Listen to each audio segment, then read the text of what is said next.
Vietnam considère les États-Unis comme un partenaire stratégique. Telle est l'affirmation du secrétaire général To Lam lors de sa rencontre avec le Conseil USABC. Après 3 mois de fonctionnement, le portail fiscal électronique dédié aux entreprises individuelles a enregistré plus de 33 000 inscriptions. En fin d'édition, rencontrons le jeune réalisateur Nhu Da pour découvrir comment il a intégré les éléments culturels traditionnels du Vietnam dans ses œuvres.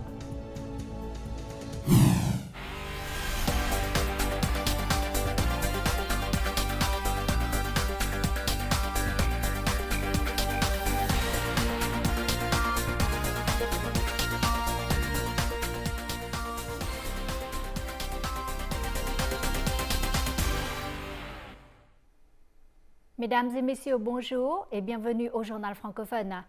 Le secrétaire général To Lam a reçu cet après-midi 18 mars à Hanoï une délégation d'entreprises du Conseil des affaires États-Unis-ASEAN, USABC, dirigée par son PDG Ted Osius, ancien ambassadeur des États-Unis au Vietnam.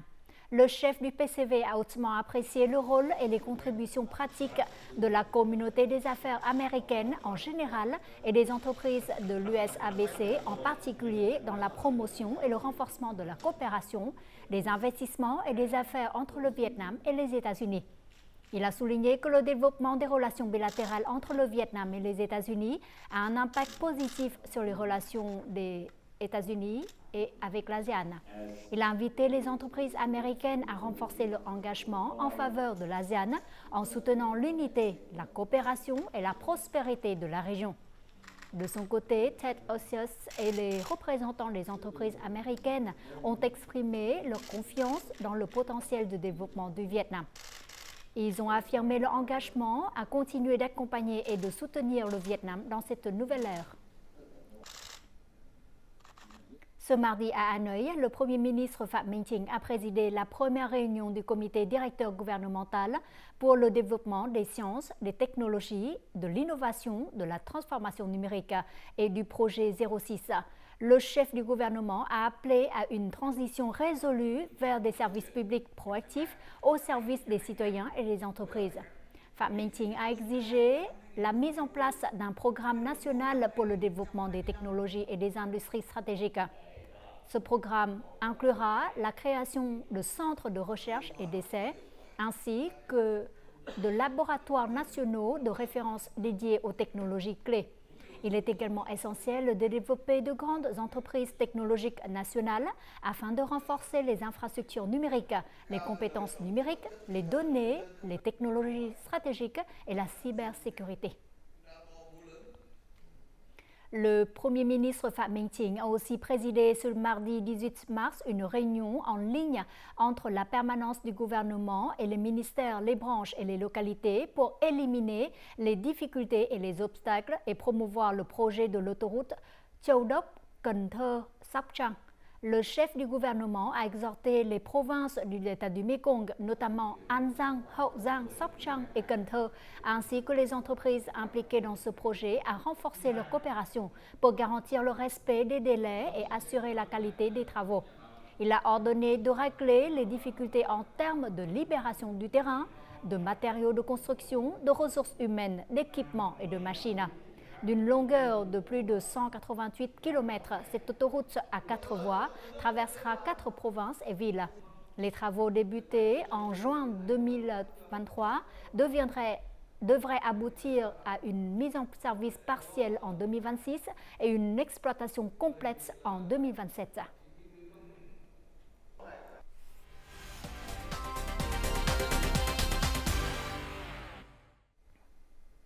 Continuons avec les informations économiques.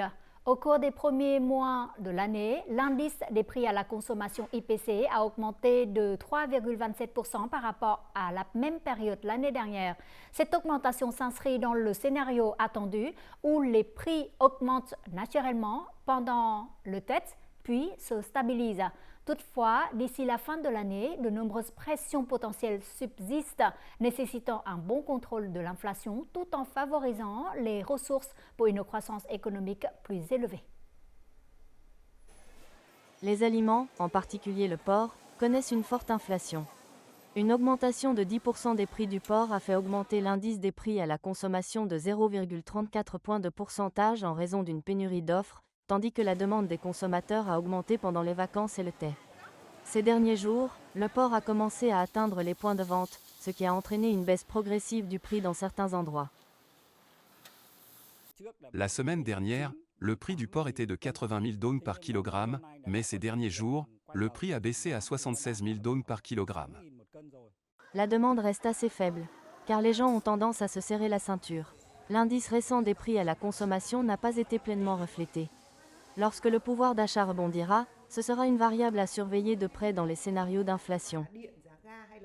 Dans les temps à venir, nous devrons prendre en compte l'augmentation du prix des aliments et des services médicaux en fonction des taux de change mondiaux. Actuellement, l'Office général des statistiques a proposé 3 scénarios d'inflation, 3,8%, 4,2% et 4,5%. Dans le contexte des fluctuations mondiales actuelles, les taux de change sont un facteur qui affecte fortement l'inflation intérieure. Dans le scénario de faible inflation, le taux de change est stable et les taux d'intérêt n'augmentent que légèrement. L'IPC moyen pour les 10 mois restants est d'environ 3,95%. Dans le scénario inverse, avec une forte pression sur le taux de change, la banque doit augmenter les taux d'intérêt pour stabiliser les taux de change et contrôler l'inflation, et l'IPC moyenne au cours des 10 mois restants pourrait augmenter de 4,8%. L'objectif du gouvernement vietnamien d'une croissance de 8% ou plus nécessite d'augmenter les flux de trésorerie d'investissement, y compris les investissements publics et privés. Il est nécessaire d'équilibrer la qualité de l'investissement pour viser une utilisation efficace. La récente exonération et réduction des frais de scolarité, ainsi que de nombreuses autres politiques d'exonération et de réduction d'impôts, contribueront à réduire la pression sur les niveaux de prix.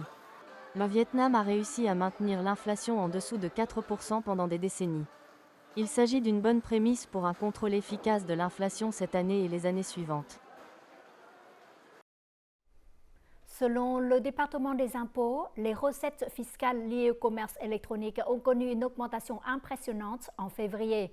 Plus précisément, 130 fournisseurs étrangers, dont Google, Facebook et TikTok, ont déclaré et payé leurs impôts directement via le portail électronique dédié aux fournisseurs étrangers, avec un montant collecté atteignant 2 791 milliards de dong, soit une hausse de 32% du total de l'année précédente. Le département des impôts a collaboré avec les principales plateformes de commerce électronique telles que Shopee, Tiki, Lazada, Sendor et TikTok pour les aider à fournir les informations requises conformément à la réglementation. L'année dernière, le secteur fiscal a traité 33 000 infractions pour un montant total d'arriérés, d'impôts et d'amendes de 54,8 millions de dollars. Auparavant, le paiement des impôts était une procédure fastidieuse pour les petites unités commerciales qui prenaient une journée entière. Mais les choses ont changé. Désormais, ils peuvent déclarer et même payer leurs impôts simplement avec un smartphone ou un ordinateur, ce qui rend le processus plus rapide et plus simple que jamais. Après près de 3 mois de fonctionnement, le portail électronique dédié aux entreprises individuelles a enregistré plus de 33 000 inscriptions. Le montant total des impôts versés s'élève à près de 160 milliards de dong. En 2024, les commandes de cette vendeuse en ligne ont doublé par rapport à 2023. Grâce au portail électronique de déclaration et de paiement des impôts, le propriétaire a gagné un temps considérable. Je suis extrêmement occupée. C'est pourquoi je suis très heureuse de pouvoir déclarer mes impôts en ligne. Le processus est incroyablement simple et pratique. L'avantage du portail électronique dédié aux entreprises individuelles en ligne est que toute personne exerçant une activité commerciale sur Internet, même sans avoir encore enregistré son entreprise, peut y accéder pour effectuer sa déclaration et payer ses taxes. C'est très pratique pour nous. Nous pouvons désormais payer nos impôts et faire nos déclarations sans avoir à nous rendre au centre des impôts. Cela nous fait gagner du temps et de l'argent. Lorsque le paiement des impôts est difficile, les contribuables sont moins enclins à s'y conformer, même ceux qui réalisent des milliards de dong de vente en ligne. Cependant, grâce à une procédure simple et à des taux d'imposition raisonnables, le respect des obligations fiscales s'améliore, ce qui se traduit par une meilleure collecte des impôts et une réduction de la fraude. Grâce à l'intégration de l'application mobile e-tax et aux réformes fiscales numériques en cours, ce processus simplifié a apporté des avantages tangibles aux particuliers comme aux entreprises.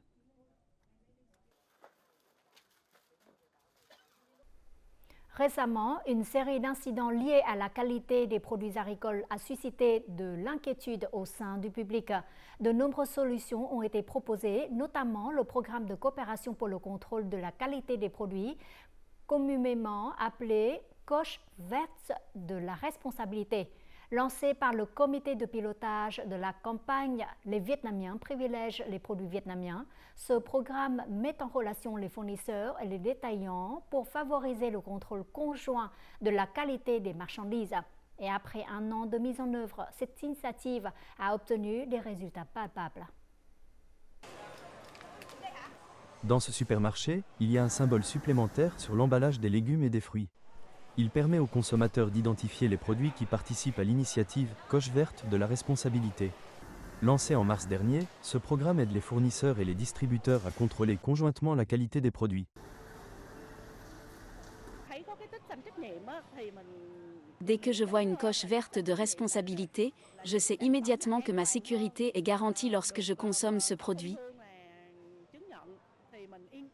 Depuis le début de l'année, le service de l'industrie et du commerce de Ho Chi Minh Ville a étendu ce programme au Haut-Plateau du Centre. Principale région d'approvisionnement agricole de tout le pays. À Lam Dong, de nombreuses installations de production sont intéressées par cette initiative. Elles sont prêtes à s'engager à ce que tous les produits soient soumis à un contrôle de qualité strict. Nous disposons d'un code que les clients peuvent scanner pour savoir quel agriculteur a cultivé le produit Adala. Cette transparence garantit la responsabilité, c'est pourquoi nous rappelons régulièrement aux agriculteurs qu'ils doivent assumer la responsabilité des produits qu'ils commercialisent. Dans cette ferme, les légumes sont cultivés selon les normes Global Gap. Le producteur a appliqué diverses solutions techniques pour contrôler les résidus de pesticides. Même après la récolte, la qualité des légumes continue d'être contrôlée. Et sur l'emballage des légumes, des informations permettent aux consommateurs de savoir où les légumes sont cultivés et quelle est leur qualité. Il s'agit de l'un des 4 premiers fournisseurs de produits agricoles de Lam Dong à participer au programme Coche verte de la responsabilité. Parce que nous garantissons le strict respect des normes de qualité, nous soutenons fermement l'initiative Coche verte de la responsabilité. En tant que principale région productrice de légumes du pays, Lam Dong fournit au marché 3 millions de tonnes de légumes par an. Les agriculteurs espèrent donc que la coche verte de la responsabilité sera largement mise en œuvre. Car cette initiative protège non seulement les consommateurs, mais aussi les agriculteurs honnêtes. Notre journal continue avec les taux de change et l'indice de la bourse du Vietnam.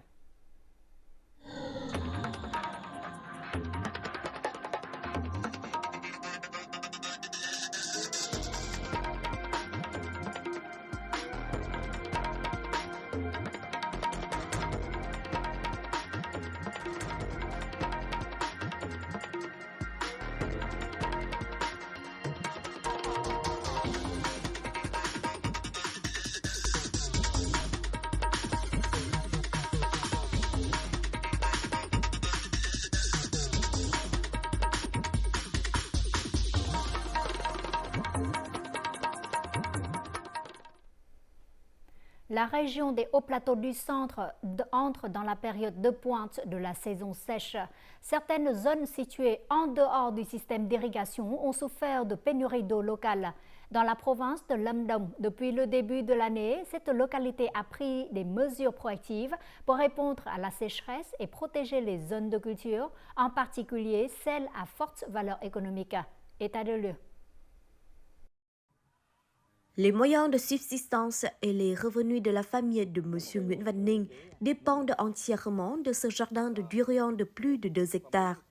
C'est pourquoi il s'est tourné vers des techniques d'irrigation économes en eau pour ses cultures. Je peux contrôler la quantité d'eau.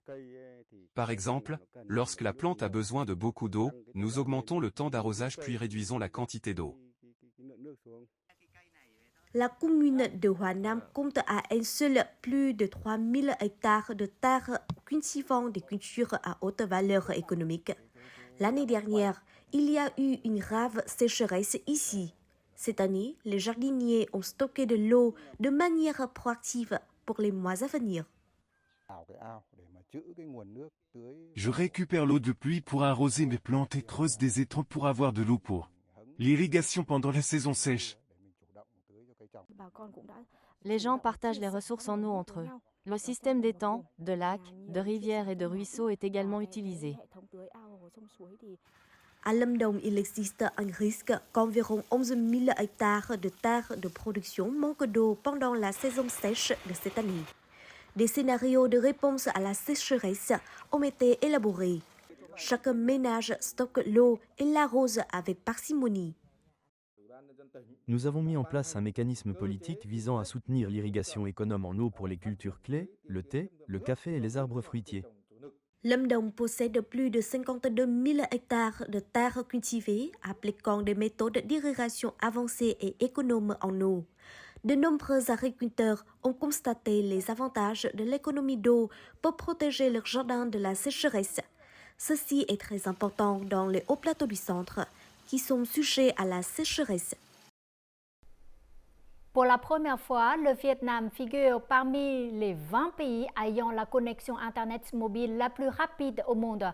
En février, la vitesse de l'Internet mobile au Vietnam a atteint 144,50 MB par seconde, plaçant le pays au 19e rang sur 103 nations, soit une progression de 18 places par rapport à décembre dernier.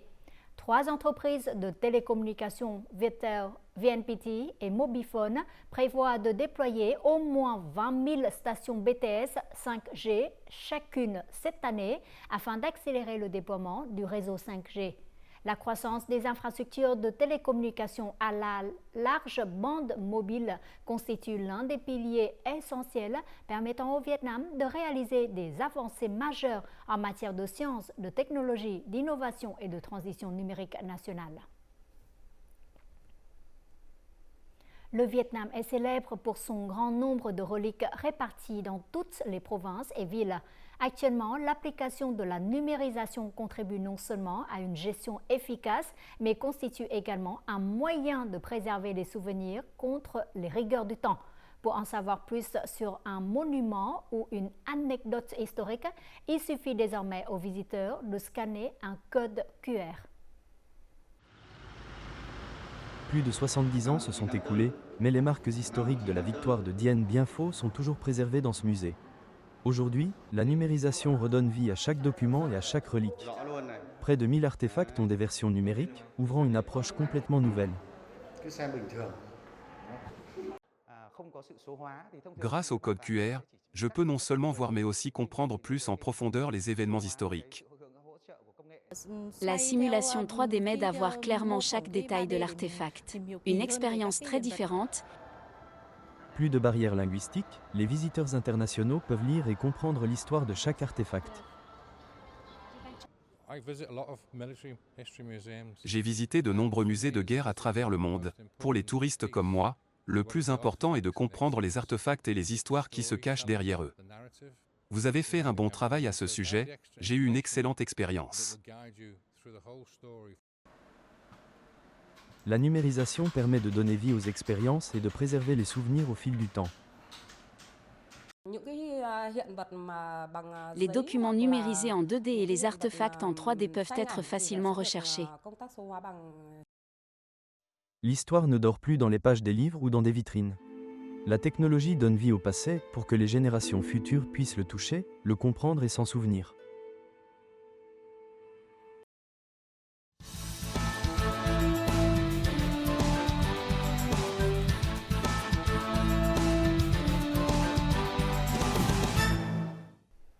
Les chansons comme Để Mỹ nói cho mà nghe, Duyên âm et la plus récente Bắc Bling, ce sont tous des vidéoclips qui mettent magnifiquement en valeur la culture vietnamienne et se sont hissés au sommet de classements prestigieux. Toutes ces œuvres ont été réalisées par le talentueux jeune réalisateur Nhu Dang. Fort de plus de 10 ans d'expérience, il est devenu un partenaire de confiance pour les jeunes artistes vietnamiens. En intégrant des éléments culturels comme les peintures de Dong Ho ou le festival Lim, ces collaborations avec ces artistes ont non seulement attiré des millions de vues, mais ont contribué aussi à promouvoir l'image du Vietnam auprès d'un public international. Nous le rencontrons. Nhu Dac, un réalisateur avec plus de 10 ans d'expérience, a laissé sa marque sur l'industrie du divertissement vietnamienne grâce à une série de vidéoclips à succès créés en collaboration avec des artistes renommés vietnamiens.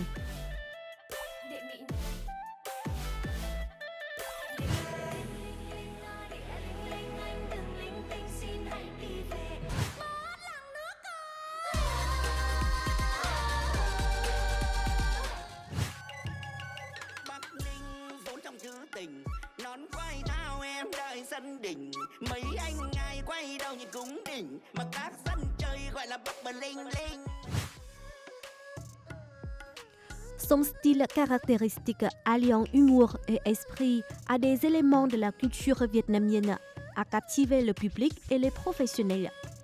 Son dernier œuvre, Bắc Bling, fruit d'une collaboration avec la chanteuse Hoa Min Di, met en valeur le tourisme de Bắc Ninh à travers un prisme cinématographique.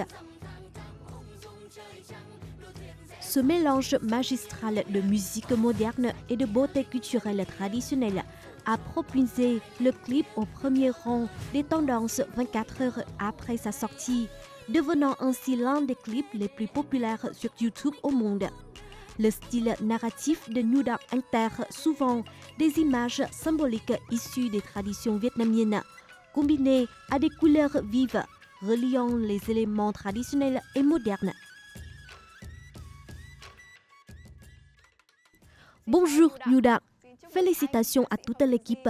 Bắc Bling a rapidement atteint la première place du classement des tendances en seulement 24 heures après sa sortie et a désormais dépassé les 40 millions de vues. Pouvez-vous nous en dire plus sur le parcours de création de ce clip? J'ai été aussi très surpris par ce succès. C'est l'un des vidéoclips avec la croissance de vues la plus rapide que j'ai jamais réalisé. Lors de la réalisation de ce projet, nous avions également de nombreuses inquiétudes, à savoir si nous pourrions transmettre tous les messages culturels que la chanteuse souhaitait. Nous avons reçu les paroles en octobre 2024 et immédiatement après, nous avons eu l'idée et inspecté le site. Fin de 2024, nous avions terminé le scénario. Nous avons également dû éditer le script à plusieurs reprises et le clip a été tourné début janvier 2025. Ensuite, la post-production a été très bâclée. Le clip n'a été finalisé que quelques heures avant la conférence de presse début mars. Je suis très heureux que la vidéo soit soutenue et reçue par tout le monde. En regardant le clip Bắc Bling, j'ai remarqué de nombreux éléments culturels traditionnels incorporés dans les scènes. Alors, quelle scène vous a le plus marqué? Avec ce MV, c'est aussi un défi pour moi au niveau visuel. Je dois me concentrer davantage sur l'histoire et ce vidéoclip est riche en contenu et je pense que l'aspect visuel est très important. J'y ai donc consacré beaucoup de détails. Chaque film que je réalise a son propre message et ses informations. J'ai donc également mis beaucoup de détails dans les MV. En plus des beaux paysages, heureusement pour ce projet, j'ai rencontré des comédiens très enthousiastes. La scène de Hoa Min Di dans le four à poterie était une scène complètement spontanée et elle est devenue l'une des scènes les plus belles et les plus préférées.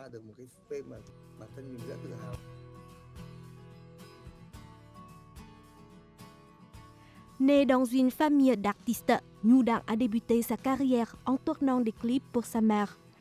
Sa passion pour ce métier s'est développée à mesure qu'il explorait et étudiait le domaine en autodidacte. Son premier projet, Có khi nào rời xa, en collaboration avec la chanteuse Bích Phương, a rapidement suscité l'intérêt. Nhu Dac s'efforce constamment de représenter l'imagerie vietnamienne la plus familière et la plus appréciée à travers sa vision cinématographique. Actuellement, de nombreux artistes intègrent des éléments traditionnels dans leurs produits musicaux. Comment percevez-vous cette tendance? C'est l'une des tendances les plus intéressantes. Le Vietnam dispose de beaucoup de matériaux. Il offre un terrain fertile aux artistes pour façonner le style et le caractère unique du Vietnam aux yeux des amis internationaux, créant ainsi une diffusion plus forte et inspirante de nombreuses jeunes générations. Pouvez-vous nous en dire plus sur vos projets? Prochainement, j'espère m'essayer au cinéma. Je planifie cela depuis 3-4 ans maintenant. Je sens que le moment est venu. En fait, j'ai déjà le script et l'idée. C'est aussi un nouveau terrain de jeu pour moi. Merci pour cet entretien. Je vous souhaite, à vous et à votre équipe, beaucoup de succès dans vos projets. Voici les prévisions météo dans les principales villes du Vietnam.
Fin du journal francophone.